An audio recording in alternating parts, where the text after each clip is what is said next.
Assalamualaikum warahmatullahi wabarakatuh. Halo teman-teman semua. Jadi di sini aku bakalan menceritakan sebuah tokoh ilmuwan yang bernama Imam Asma'i. Di sini kalian mau tahu gak ceritanya gimana? Let's go.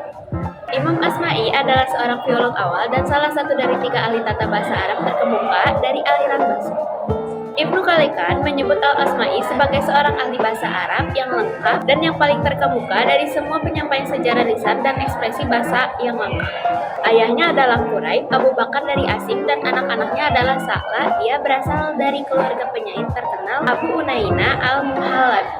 Dia dulunya tinggal di tempat yang kecil di jalan yang sempit, dekat dengan sebuah toko yang penjaganya selalu meledek ketika Imam Asma'i akan berangkat mengaji.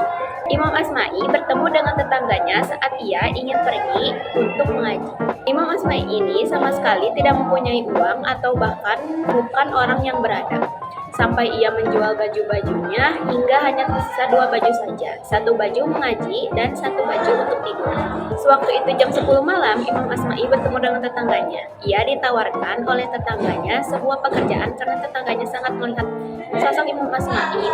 Tetapi Imam Asma'i menolak tawarannya karena ia lebih memilih untuk terus mengaji saja. Bahkan sampai tetangganya pun menghina-hina beliau, tetapi tetap saja Imam Asma'i menolak pekerjaan tersebut. Di kebesokan harinya pun ada seorang yang datang ke rumah Imam Asma'i. Ia membawa 10 kuda yang ternyata utusan dari Raja Basra. Para prajurit itu diutus oleh Raja Basra dengan membawa Imam Asma'i ke kerajaan untuk dites keilmuannya karena kealiman Imam Asma'i. Berkat kesungguhan dan kegigihannya dalam menuntut ilmu, Imam Asma'i dipilih untuk menjadi pendidikan di Khalifahan Harun ar-Rasyid. Khalifah Harun ar-Rasyid meminta Imam Asma'i untuk mendidik anak-anaknya, yaitu Amin dan Makbul. Tetapi oleh Imam Asma'i, anak-anaknya tidak boleh tinggal di kerajaan, melainkan tinggal bersama Imam Asma'i sampai bisa menghafal Al-Quran, ahli fikih dan tafsir. Anak-anaknya pun akhirnya bisa hafal semua itu karena keberhasilan Imam Asma'i di dalam mendidik putra-putranya Khalifah Harun ar-Rasyid.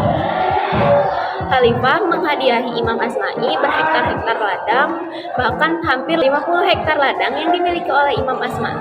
Beliau ini disuruh atau diutus untuk tinggal di kerajaan untuk melaksanakan open house selama 3 hari berturut-turut. Hari pertama untuk kalangan ulama, hari kedua untuk kalangan kerajaan, dan hari ketiga adalah kalangan orang biasa seperti petani dan para tukang. Di hari ketiganya, Imam Asma'i bertemu dengan tetangganya yang dulunya sering menghina-hina beliau di saat beliau masih kesusahan. Saat tetangganya sadar bahwa beliau adalah Asma'i, maka orang-orang tersebut meminta maaf kepada Imam Asma'i dan merasa bersalah kepada Imam Asma'i. Saking baiknya beliau sama sekali tidak mempunyai dendam kepada tetangganya tersebut, justru Imam Asma'i berterima kasih kepada tetangganya. Pada suatu malam, kemampuan cendekiawan Al-Asma'i akhirnya mendapat pengakuan. Saat itu rasa lelah mendera Khalifah Harun ar-Rasyid. Lalu ia memberi detah kepada kepala rumah tangga untuk menemukan seseorang yang bisa menghiburnya dengan syair dan kisah sejarah yang indah. Tentu saja sang khalifah membutuhkan satu sosok yang bisa memberinya penghiburan. Selain itu, ia juga mengharapkan tambalan pengetahuan untuk menambah wawasan. Ia puas dengan syair indah yang terlontar dari mulut Al-Asma'i. Tak sekedar pujian lisan, Al-Asma'i pun memperoleh imbalan sebesar 3.000 dirham perdana menteri mengikuti jejak khalifah. Ia menyebarkan 29.000 dirham kepada sang cendekiawan.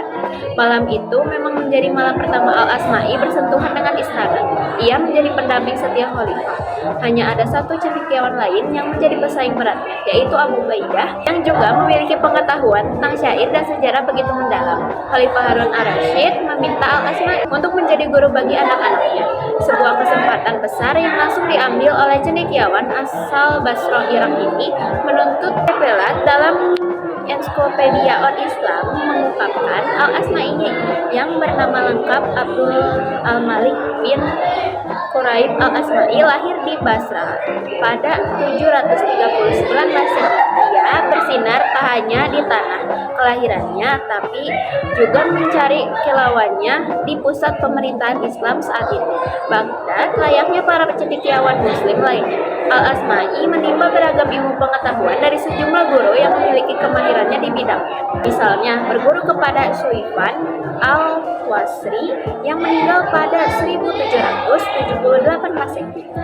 Melalui gurunya itu, Al-Asma'i mendengar 30.000 hadis. Ia memiliki guru lain yang bernama Abu Amr ibn Ala pada masanya.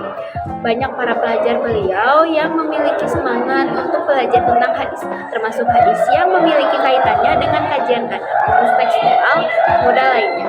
Yang seangkatan dengan dia adalah Abu Hatim al-Sijistani. Dari asumsi orang-orang, Imam Asma'i ini sangat dikagumi oleh banyak orang, yang mulai dari para ulama dan orang-orang di sekitarnya. Mungkin karena kealimannya, kebaikannya, ketakwaannya yang diperoleh oleh kita semua, sehingga kita termotivasi untuk bisa mengikuti apa yang dilakukan oleh Imam Asma'i. Opininya, menurutku, apa yang dilakukan oleh Imam Asma'i ini baik, membuat kita jadi termotivasi dengan teruslah berjuang sampai menempuh titik atas, walaupun ada hambatan yang datang atau masalah di pertengahan jalan itu. Terima kasih. Nah, itu dia tadi gimana sih kisah dari seorang Imam Al-Asma'i ini yang tadi aku ceritain. Semoga kalian paham dan mengerti ya. Terima kasih. Wassalamualaikum warahmatullahi wabarakatuh. Bye bye.